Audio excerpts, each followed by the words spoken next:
Washington, House Republicans flailed through a second day of multiple balloting Wednesday, unable to elect their leader Kevin McCarthy as House Speaker or come up with a new strategy to end the political chaos that has tarnished the start of their new majority. For a fourth, fifth, and sixth time, Republicans tried to vote McCarthy into the top job as the House plunged deeper into disarray. But the votes were producing almost the same outcome, 20 conservative holdouts still refusing to support him, and leaving him far short of the 218 typically needed to win the gavel. In fact, McCarthy saw his tally slip to 201 as one fellow Republican switched to vote simply present. Seeing no quick way out of the political standoff, Republicans voted abruptly late Wednesday to adjourn as they desperately searched for an endgame to the chaos of their own making. They were due back at 8 p.m., well, it's Groundhog Day, said Rep. Kat Kamak, Republican Florida, in nominating McCarthy on the sixth ballot. She said, "To all Americans watching right now, we hear you. And we will get through this, no matter how messy." She said, "To all Americans watching right now, we hear you. And we will get through this, no matter how messy."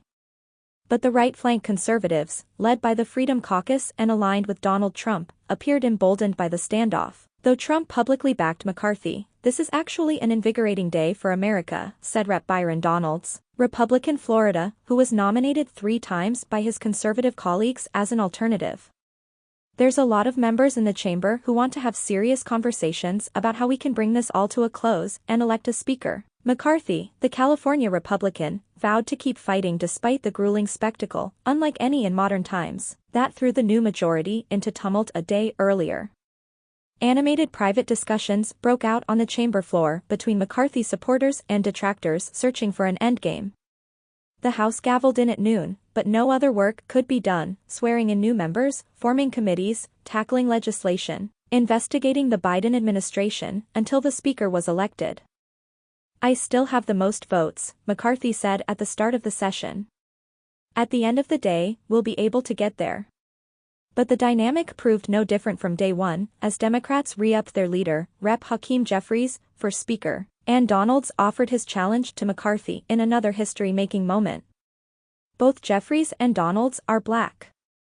"This country needs leadership," said Rep. Chip Roy, the Texas Republican, noting the first time in history 2 black Americans were nominated for the high office, and lawmakers from both parties rose to applaud. It was the first time in 100 years that a nominee for House Speaker could not take the gavel on the first vote, but McCarthy appeared undeterred.